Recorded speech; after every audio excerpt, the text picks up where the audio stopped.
Congresswoman Cheney says then President Trump was inside the White House and watched the attack unfold live on TV, but failed to intervene even after his daughter Ivanka pleaded with him at least twice to stop the violence.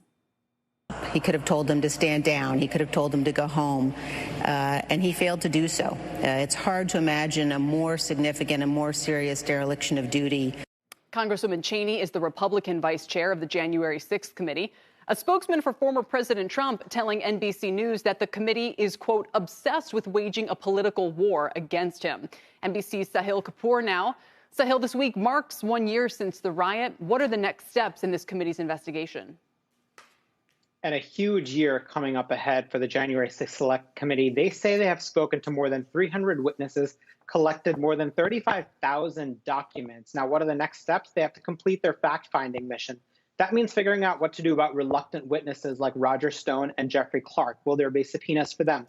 Will there be subpoenas for members of Congress who they're investigating in connection with that January 6th insurrection, such as Scott Perry and Jim Jordan? Then, of course, Donald Trump himself. What's the committee going to do? Is it going to recommend potential charges, maybe criminal charges, to the Justice Department for what Liz Cheney, right over there, called a dereliction of duty? Over the next few weeks and months, the committee could begin public hearings to roll out their findings. That's according to Adam Schiff, a member of the committee, a Democrat from California. And finally, perhaps most importantly, legislative recommendations, which gets to the heart of this committee's purpose to begin with. Recommendations for new laws designed to prevent an event like January 6th from happening again, and more broadly to prevent future political figures, including future presidents or presidential candidates, from trying to subvert democracy itself. That includes possible changes to the Electoral Count Act, potentially raising the threshold for challenging electoral votes from what it is currently, which is simply one member of the House, one member of the Senate.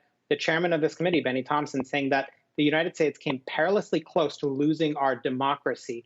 If the committee's analysis is right, the fate of the republic hangs in the balance. Kelly? Wow, and still those could be big changes.